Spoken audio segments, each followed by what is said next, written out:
అప్పుడు గన్మ్యాన్ దెబ్బ వెళ్తే గన్మ్యాన్ చూసాం. అక్కడ ఎవరో ఆర్ఐ సార్ ఎవరు ఉన్నారు, రిజర్వ్ సారు, గన్మ్యాన్ని హాస్పిటల్ పంపించమన్నా. చూసా చేతులు దెబ్బలు తగిలింది, హాస్పిటల్ పంపించి పోయి కూర్చుంటే అప్పుడు కూడా ఇద్దరు ఏమి జరుగుతుందని ఇద్దరు వచ్చి ఎదురుగా నుంచి చూస్తున్నారంట. అసలు ఇప్పుడు దాడి లేకపోతే ఫాలో దాడి చనిపోయినప్పుడు నాకు తెలిసి నా వెనకాల బండి వచ్చి నిలిచింది. ఇప్పుడు బండి వాళ్ళు ఎట్లా చేశారంటే కడప కల్చర్, ఇది వచ్చి చిత్తూరు కల్చర్ కాదు. చిత్తూరు కల్చర్ అంటే మీకు తెలుసు, బూతులు కాడ కొట్టుకుంటాం, అయిపోతుంది, హాస్పిటల్ కేసులు పెట్టుకుంటాం. ఇది ఒక ప్లాన్ ప్రకారం నా బండికి ముందు వచ్చి మనుషులు అడ్డం నిల్చున్నారు, వెనకాల కారు తెచ్చి అడ్డం పెట్టుకున్నాను. నేను కారు రివర్స్ కూడా ఎత్తకూడదని అడ్డం పెట్టి దాంట్లో నుంచే సుత్తులు, ఈ గొడ్డలు, బీరు బాటిల్, ఒక ఇంతంత రాళ్ళు తెచ్చారు. రాళ్ళు కూడా తెచ్చుకున్నారు. దాడి ఎందుకు చూస్తే రాళ్ళు కూడా ఉండొచ్చు మోస్ట్లీ. దాడి ఎందుకు జరిగింటుందని భావిస్తుంది? చెప్పాను కదా, నన్ను చంపేస్తే బై ఎలక్షన్ గెలుస్తున్నాడు నాని, గెలుస్తాడు, వాళ్ళు తట్టుకోలేకపోతున్నారు, కుటుంబ పాలన అంతమైంది, గెలుస్తాడు కూడా చంపేయాలి, చంపితే మళ్ళీ బై ఎలక్షన్ వస్తుందని వాళ్ళకి తెల్ల పిచ్చేదోళ్ళకి. నన్ను చంపితే నా భార్య నిలబడుతుంది క్యాండిడేట్, నన్ను చంపితే నా భార్య నిలబడుతుంది, ఆ పిచ్చినా కూడా తెల్ల. ఇంకా బై ఎలక్షన్ వస్తుంది, నా కుటుంబంలో ఎవరో ఒకరు నిలబడతారు.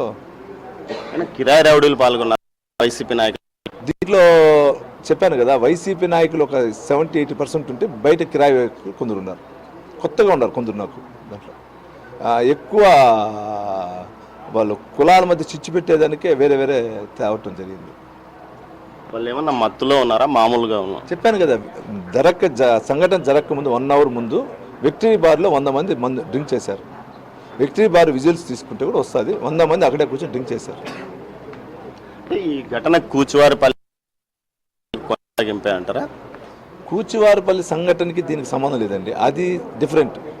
అది వచ్చి ఆ సర్పంచ్ వాళ్ళకి జరిగింది, ఇది వచ్చి వాళ్ళ సర్వే రిపోర్ట్స్ ప్రకారం ఓడిపోతామని డిసైడ్ అయిన దానివల్ల ఇది. మీకు భాస్కర్ రెడ్డి గురించి తెలుసు, సీన్లో ఉండడు, ఒంగోలులో కూర్చొని ఒంగోలు నుంచి నడిపించాడు. ఇప్పుడు నన్ను అటాక్ చేసినంతా ఇప్పుడు పాండిచేరిలో ఉండారు, 70 మంది పాండిచేరిలో ఉండారు.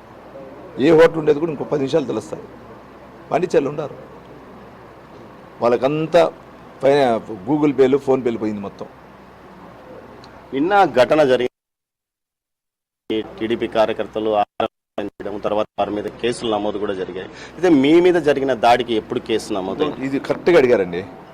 నా పైన దాడి చేసి నేను హాస్పిటల్ పోతే నా కార్యకర్తల్ని అలిపిరి సిఐ రామచంద్రారెడ్డి అక్కడుండే సిఆర్పిఎఫ్కి చెప్పి లాఠీ చార్జ్ చేయమన్నాడంట. మీ ప్రెస్ వాళ్ళు కూడా దెబ్బలు తిన్నారు. ఎట్లా కొట్టారంటే గొడ్డును కాదు బాధినట్లు మాట్లాడారు. వాళ్ళకేం తెలుస్తుంది, సిఆర్పిఎఫ్ తెలియదు కదా. రామచంద్రారెడ్డి చెప్పాడంట కొట్టని. రామచంద్రారెడ్డి ఎవరు?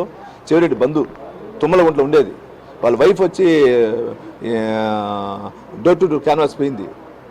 చంద్రగిరిలో గెలిచిన 3 సంవత్సరాలు అతనే ఇన్స్పెక్టర్గా ఉన్నాడు. అతను చెప్పి అందరిని కొట్టించాడు, ప్రెస్ని కొట్టించాడు, మామూలుని కొట్టించాడు. ఒక్కొక్కరికి చెయ్యి ఇరిగిందండి, ముగ్గురికి రోయాలో ఉన్నారు. మీ పైన దాడి జరుగుతుంది ఎన్నికల సమయంలో అని మీరు ఇంతకుముందే స్పీక్ కానీ ఇతర అధికారులకు కూడా కంప్లైంట్ చేశారు. అయితే మీకు ఏమైనా అదనపు సెక్యూరిటీ ఏమైనా ఇచ్చారు? ఏమీ లేదండి. నాకు పైన దాడి జరుగుతుంది, గతంలో జరిగిన సంఘటన చెప్పా, నా పైన దాడి జరుగుతుందని చెప్పా, నా భార్య పైన దాడి జరుగుతుందని చెప్పా, నా కొడుకు పైన దాడి జరుగుతుందని చెప్పా, అన్నిటికీ లెటర్ పెట్టా. ఈసీకి పెట్టా, సెంట్రల్ ఈసీకి, స్టేట్ ఈసీకి, పోలీస్ అధికారికి అందరికి పెట్టా. ఏమీ లేదు, మామూలు కోర్టు ప్రకారం, కోర్టులో వేసిన జడ్జిమెంట్ ప్రకారం నాకు 1+1 ఇచ్చారు అంతే.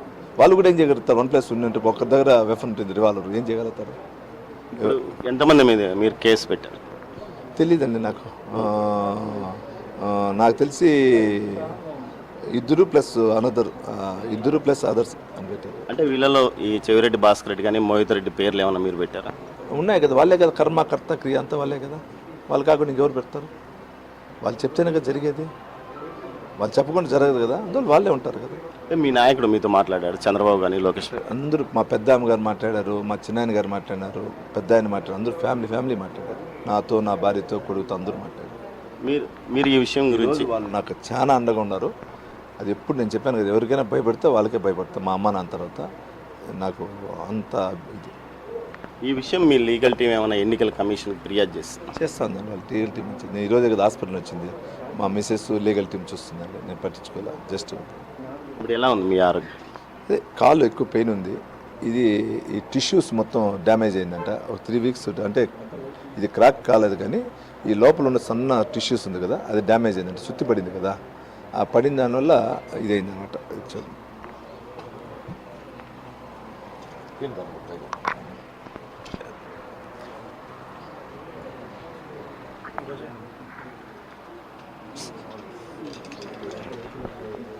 భవిష్యత్తులో మీరు ఏం చేయబోతున్నారు దీని మీ భవిష్యత్తులో నేను ఏం చేయనండి, చంద్రగిరి నియోజకవర్గం డెవలప్మెంట్ చేస్తాను. నాకు వచ్చి నన్ను నమ్మి ఓట్లు వేసిన చంద్రగిరి ప్రజల్ని డెవలప్మెంట్ చేసి 25 సంవత్సరాలు వెనకబడిన చంద్రగిరి నియోజకవర్గాన్ని ముందుకు తీసుకుపోయేది నా బాధ్యత అండి. అంటే ఫ్యాక్షన్ కషన్ లాగా ఇలా చేసే వ్యక్తి ఫ్యాక్షన్ నాకు అవసరం లేదు, నాకు దానికి సంబంధం లేదు. నేను డెవలప్మెంట్ పైన పోతాను, నాకు కావాల్సిన డెవలప్మెంట్ పైన వెళ్తాను. పులివర్తి నాని చెప్తున్న దాని ప్రకారం తన మీద వ్యూహాత్మకంగానే దాడి జరిగింది, తనను అందమించి ఉప ఎన్నికలు వచ్చే విధంగా చేయడానికి ఏదైతే చెవిరెడ్డి భాస్కర్ రెడ్డి అనే టీం పనిచేయడానికి ప్రయత్నించింది. దాడిలో పాల్గొన్న వారు ప్రస్తుతం పాండిచ్చేరిలో ఉన్నారు, వారికి కావాల్సిన వసతి సౌకర్యాలన్నీ చెవిరెడ్డి అండ్ టీం అందిస్తున్నారంటూ ఆయన ఆరోపిస్తున్నారు.